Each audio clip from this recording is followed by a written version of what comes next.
இன்று நாம் பார்க்கவிருக்கும் தளம் புகழ்பெற்ற திருச்செங்கோடு அர்த்தநாரீஸ்வரர் கோவில். எல்லாம் வல்ல சிவபெருமான் ஆசியோடு இத்தலத்தின் சிறப்புகளை பார்ப்பதற்கு முன் சப்ஸ்கிரைப் செய்துவிட்டு தொடருங்கள். சிவத்தலமாக இருப்பினும் இது முருகப்பெருமானுக்கு மிகவும் உகந்த தலம். இது அர்த்தநாரித் தலம். இத்தலம் மலை மீது உள்ளது. மேலமாட வீதியிலிருந்து பார்த்தால் இம்மலை பார்ப்பதற்கு நாகம் போன்றிருப்பதால் நாகாசலம் நாககிரி என்றும் பெயர் உண்டு.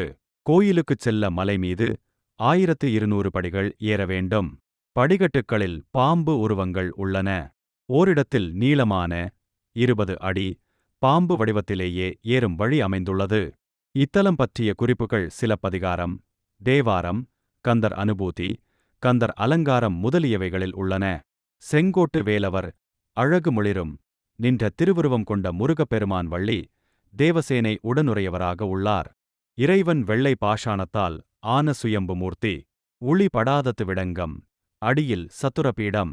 வேளாள கவுண்டர் மண்டபத்தூண் ஒன்றில் வீரபத்திரர் உருவமும் மற்றொன்றில் அர்ச்சுனன் தவக்கோலம், வேடன், குருவிக்காரியின் உருவமும் சிற்பக்கலையழகு நிறைந்தவை. அர்த்தநாரீஸ்வரர் மூலவர் நின்ற திருமேனி. லிங்க வடிவமில்லை. பாதி புடவை பாதி வேஷ்டி அலங்காரம். இந்த கோலத்திலேயே மூலவர் காட்சி தருகிறார். முழு வடிவமும் வெள்ளை பாஷாணத்தால் ஆனது. மூலவர் முன்னால் மரகத லிங்கமும் பிருங்கி மகரிஷியின் உருவமும் உள்ளது. திருவடியில் கீழ்குளிர்ந்த நீர் சுரக்கின்றது. இது தேவ தீர்த்தம் எனப்படுகின்றது. இத்தீர்த்தம் நாடொரும் வரும் அன்பர்கட்கு வழங்கப்படுகிறது. மலை சிவந்த நிறமாக இருப்பதால் செங்கோடு என்று பெயர் பெற்றது. தெய்வ திருமலை, நாகமலை, உரசகிரி என பல பெயர்களும் உண்டு. மலையேற உள்ள படிகளில் 60ஆம் படி மிகச் சிறப்பு வாய்ந்ததாக சொல்லப்படுகிறது. இங்கு நின்று சத்தியம் செய்தால் அது நீதிமன்றத்திலும் ஏற்றுக்கொள்ளப்படும் என்ற நிலை இருந்ததாம்.